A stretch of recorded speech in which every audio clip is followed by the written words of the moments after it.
आदाब, मैं हूं अरीबा खान और आप देख रहे हैं मैं मीडिया का सीमांचल बुलेटिन। किशनगंज के पोठिया थाना क्षेत्र स्थित दफ्तरी चाय बागान में चाय की पत्ती तोड़ने पहुंचे मजदूरों के साथ आदिवासी समुदाय के लोगों की झड़प हो गई। दरअसल आदिवासी समुदाय के लोगों का कहना था कि जमीन उनकी है और दफ्तरी द्वारा जबरन कब्जा कर ली गई है। पोठिया थाना क्षेत्र के गोरुखाल पंचायत अंतर्गत कच्चा कुआ दफ्तरी चाय बागान है। बताया जाता है कि स्थानीय आदिवासियों ने चाय बागान के मैनेजर की गाड़ी को आग लगा दी।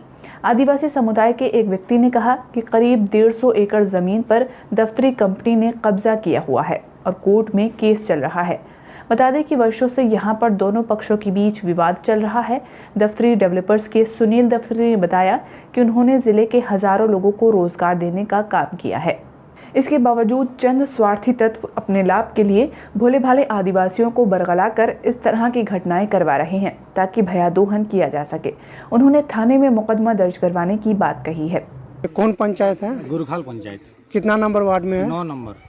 ये मामला क्या है आप लोगों का? मामला हम लोग का जमीन जमा जगह का मैटर है। हाँ। जे हम लोग यहाँ दफ्तर जबरदस्ती हम लोग का जमीन कब्जा करके रखा है। अच्छा। तो इसी चलते हम लोग जो है जो सिविल कोर्ट में केस किए हैं। अच्छा। तो वहाँ केस करके इसको मना किए हैं, मान गया है। हाँ। अभी जो है अभी वो जबरदस्त फिर अभी मैंने हम लोग से जमीन छीनने चाहता है कि जो प्रशासन को लेकर के आपत्ति तुल रहा है। वो जबरदस्त हम लोग रोके हुए थे और रोक गया हुआ था, लेकिन आज अचानक वो प्रशासन को लेकर के हम लोग को जमीन का पत्ती टूट रहा है। वो ये जो मामला कितना दिन से चलता है आप लोगों का?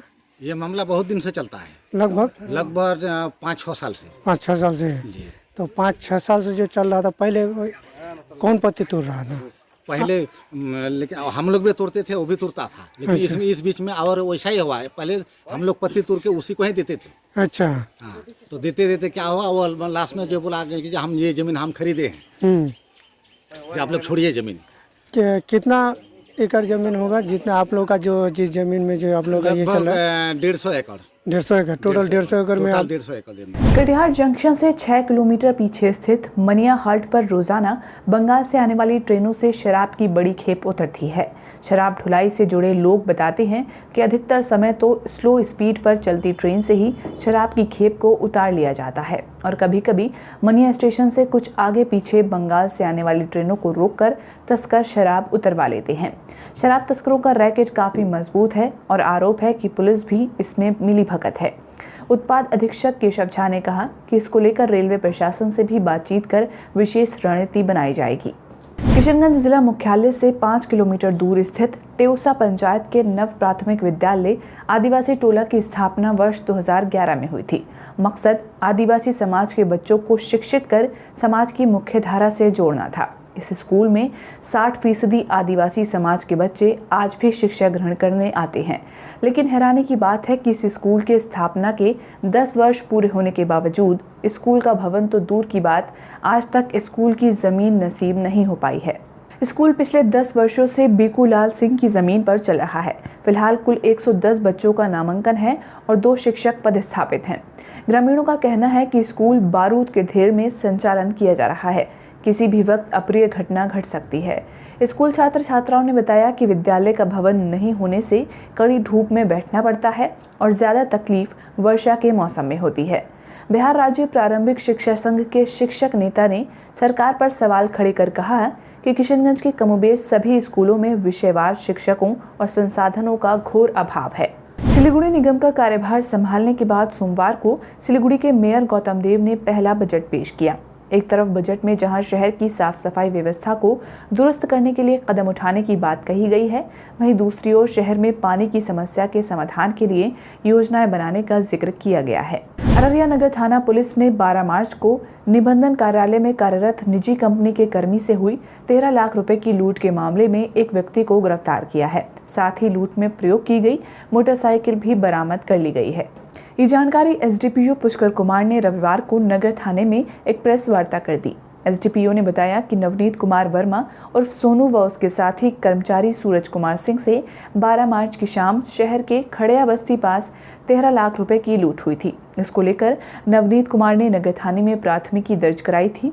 एसडीपीओ ने बताया कि गिरफ्तार व्यक्ति खड़िया बस्ती वार्ड संख्या 11 का निवासी है और उसका नाम नौमान आलम है। पुलिस ने लूटे हुए रुपयों में से 22,000 रुपये बरामद कर लिए हैं। उन्होंने कहा कि नौमान ने घटना स्वीकार कर ली है और अन्य 5 आरोपियों के नाम भी बताए हैं। एसडीपीओ ने बताया कि आरोपियों की गिरफ्तारी के लिए लगातार छापेमारी की जा रही है। पुणे के मीरगंज थाना क्षेत्र में सुबह एक हादसे में हजारों लोगों की आंखों में आंसू ला दिए। दरअसल पुणे के वसीम बारी पेशे से शिक्षक थे और रोजाना बस से पुणे से मीरगंज स्कूल पढ़ाने जाते थे। सोमवार को पहली बार वे अपनी बाइक से स्कूल जाने के लिए निकले थे। मीरगंज हाईवे के समीप धमदाहा की तरफ से आ रही स्कॉर्पियो ने ओवरटेक करने के चक्कर में एक बाइक सवार शिक्षक को रौंद डाला। परिजनों का कहना है कि हादसे के बाद स्थानीय लोग मदद करने के बजाय वीडियो बनाने में लगे रहे। इस दरमियान एक अन्य शिक्षक ने सड़क पर तड़पते हुए उन्हें देखा और थाने को सूचना दी। उन्हें इलाज के लिए पुणे लाया जा रहा था कि रास्ते में ही उनकी मौत हो गई। अखिल भारतीय ट्रेड यूनियन के आह्वान पर सोमवार को 2 दिवसीय बंद के दौरान कटिहार शहीद चौक पर ट्रेड यूनियन से जुड़े लोग सड़क पर उतरे। नेताओं ने कहा कि 30 मिनट में 28 कानून बदलकर सरकार ने मजदूरों के साथ अन्याय किया है। साथ ही महंगाई पर भी नेताओं ने हल्ला बोलते हुए 2 दिवसीय बंद को सफल बनाने का आह्वान किया। मुख्यमंत्री ममता बनर्जी ने 5 दिवसीय उत्तर बंगाल दौरे के दूसरे दिन सोमवार को दार्जिलिंग में गोरखा जनमुक्ति मोर्चा और भारतीय गोरखा प्रजातांत्रिक मोर्चा के प्रतिनिधियों से मुलाकात की। इस दौरान उन्होंने इन लोगों से पहाड़ की विभिन्न समस्याओं व उनके समाधान के बारे में विस्तार से बातचीत की। इसके साथ ही मुख्यमंत्री ने पहाड़ पर त्रिस्तरीय पंचायत व्यवस्था लागू करने की और पहाड़ के विकास के लिए गोरखा टेरिटोरियल एडमिनिस्ट्रेशन (GTA) चुनाव पर बल दिया। उन्होंने कहा कि मैं चाहती हूं कि GTA चुनाव मई-जून में हो। वर्तमान में पहाड़ पर 2 स्तरीय पंचायत व्यवस्था है। हमने केंद्र सरकार से पहाड़ पर त्रिस्तरीय पंचायत व्यवस्था बहाल करने का अनुरोध किया है ताकि हम पहाड़ पर त्रिस्तरीय पंचायत निकायों का चुनाव करा सकें। कटिहार में आपसी दुश्मनी में टायर रिपेयरिंग की दुकान चलाने वाले एक युवक को उसके पड़ोसी युवक ने ही गोली मार दी। घायल नौशाद के परिजन मामले को रंगदारी मांगने से जोड़ते हुए कहा कि हाल ही में आरोपी युवक ने उसकी दुकान से टायर लगवाया था, जिसके पैसे नहीं दिए थे, बल्कि उल्टे 50,000 रंगदारी नहीं देने पर गोली मार दी। नगर थाना क्षेत्र के महमूद चौक की इस घटना ने घायल नौशाद का इलाज कटिहार मेडिकल कॉलेज में चल रहा है। गोली कंधे में लगी है और अब वे खतरे से बाहर है। कटिहार के मिर्चाई बारी में कांग्रेस से MLC प्रत्याशी सुनील यादव के आवास पर सोमवार को जाप सुप्रीमो पप्पू यादव पहुंचे। उन्होंने सुनील यादव के पक्ष में चुनाव प्रचार करते हुए विभिन्न मुद्दों पर अपनी राय रखी। पप्पू यादव ने कहा कि 24 और 25 मार्च 2022 की रात झारखंड के साहिबगंज से बिहार में कटिहार के मनिहारी घाट पर आने वाली मालवाहक स्टीमर पर क्षमता से अधिक पत्थरों से भरे 18 ट्रक लोड होने के कारण स्टीमर डूब गया, जिसमें जानमाल की क्षति हुई है। उन्होंने कहा कि इस घटना की जांच CBI से कराने के लिए उन्होंने मुख्यमंत्री, परिवहन मंत्रालय और जहाजरानी मंत्री को पत्र लिखा है। MLC चुनाव पर उन्होंने कहा कि वो कांग्रेस से सुनील यादव के पक्ष में प्रचार के लिए आए हैं और चुनाव आयोग से मांग करते हैं कि जिस तरह से लगातार कुछ प्रतिनिधियों को दूसरे पक्ष द्वारा प्रलोभन दिया जा रहा है, वो एकदम गलत है। आज के लिए इतना ही। सीमांचल की बड़ी खबरों को और विस्तार से पढ़ने के लिए आप हमारी वेबसाइट mymedia.in पर भी जा सकते हैं।